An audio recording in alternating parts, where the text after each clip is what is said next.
Bonsoir à tous et soyez les bienvenus sur l'antenne de Grand Lille TV. Sans plus tarder, on fait le point sur l'actualité de ce jeudi 28 juin.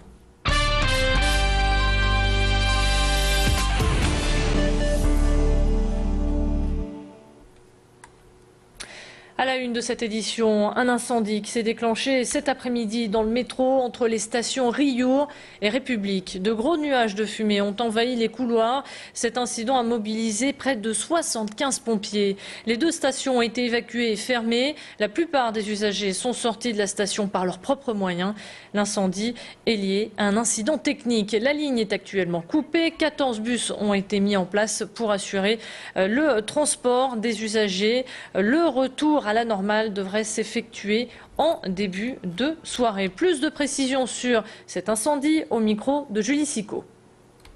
L'incendie d'origine électrique s'est produit en interstation entre la station Riour, place Riour où nous sommes, et la station République. Ce feu d'origine électrique est pour l'instant d'origine indéterminée. Il ne s'agirait pas a priori d'un feu provenant d'une rame.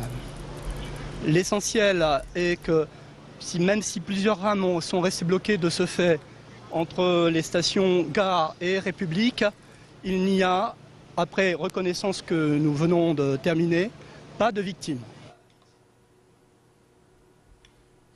Vigilance orange dans notre département. Météo France annonce de violents orages. L'alerte s'étend jusqu'à 22 h ce soir. Ces orages seront accompagnés de fortes averses, parfois sous forme de grêle. On fera un point plus complet sur votre météo juste à la fin de cette édition.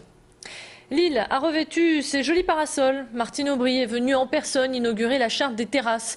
La cérémonie a eu lieu place Riour ce midi.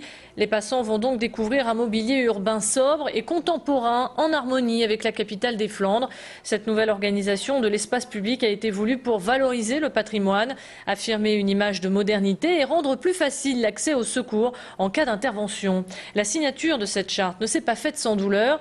Une partie des commerçants était contre car ils devaient, entre autres, y mettre de leur poche. Si la mairie a financé les travaux nécessaires à cette installation, les commerçants, eux, ont eu à charge la facture des parasols et des auvents. En tout cas, l'inauguration s'est déroulée aujourd'hui dans la joie et la bonne humeur. Martine Aubry est revenue sur la nécessité d'instaurer cette charte au micro de Jimmy Hutchon. Très positive, très bien, surtout avec l'esprit des parasols chauffants, où ça permet de lisser un peu plus dans le temps, enfin par rapport au climat, qui n'est pas souvent clément dans nos régions. Ça permet d'avoir une activité, je pense, plus régulière et plus lissée dans le temps, et surtout par rapport à la météo, et puis aussi surtout le côté esthétique des choses, et voilà, c'est beau, c'est bien, en tout cas je pense que c'était ce qu'il fallait faire. Vous l'avez remarqué, ce n'était pas Martine Aubry, on l'écoutera au prochain quart d'heure. En tout cas, sachez qu'il y a 10 ans, la ville comptait 350 terrasses. Aujourd'hui, il y en a 700. On poursuit l'actualité avec une bonne nouvelle pour l'école maternelle Albert Camus à Roubaix. L'établissement va accueillir un enseignant à la rentrée prochaine. Cette maternelle avait été victime d'une coupe d'effectifs de l'ancien gouvernement. Avec un poste en moins, la directrice ne savait pas comment allait se dérouler la rentrée. Aujourd'hui, parents et enseignants sont soulagés. Cette maternelle va bénéficier d'une réouverture de classe, tout comme 8 autres écoles du Nord. Au total, 18 postes seront créés dans notre département. Je vous propose d'écouter sans plus tarder la réaction de la directrice de cette maternelle au micro de Clément Carion. Nous avons été soulagés et agréablement surpris par la réouverture de la classe qui va nous permettre d'accueillir plus d'enfants. Nous avons des classes de 27 élèves à 30 élèves. Bon, il y a 3 élèves de plus. Dans une journée de classe, c'est énorme le temps qu'on peut consacrer à un enfant. Le fait qu'il y ait moins d'enfants dans les classes nous permet d'avoir plus de temps à consacrer à chaque enfant, à veiller à la scolarité de chacun. Et même si la nouvelle est bien accueillie ici, elle l'est un peu moins du côté des syndicats qui évoquent un effort insuffisant. Les syndicats mettent en avant les nombreux postes supprimés ces 5 dernières années dans la région, le Nord-Pas-de-Calais ayant plus souffert que les autres régions en France. La mobilisation continue pour les 3 établissements publics de santé mentale du Nord. Au centre de cette grogne, le gel des crédits pour la psychiatrie. Après un échec des discussions le 12 juin dernier, les syndicats ont riposté et ont appelé au rassemblement cet après-midi devant l'EPSM de Saint-André. Un lieu qui n'a pas été choisi au hasard puisqu'à l'intérieur, le directeur de l'ARS, Daniel Lenoir, présidait la séance du comité d'orientation stratégique. C'est l'agence régionale de santé qui compte diminuer le budget des secteurs rattachés au EPSM.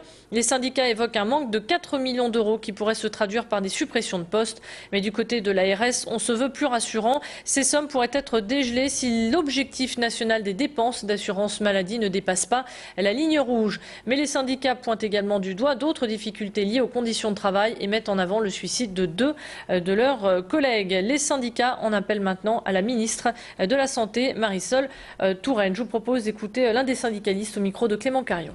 D'ores et déjà, nous avons un dispositif qui se prépare pour la rentrée.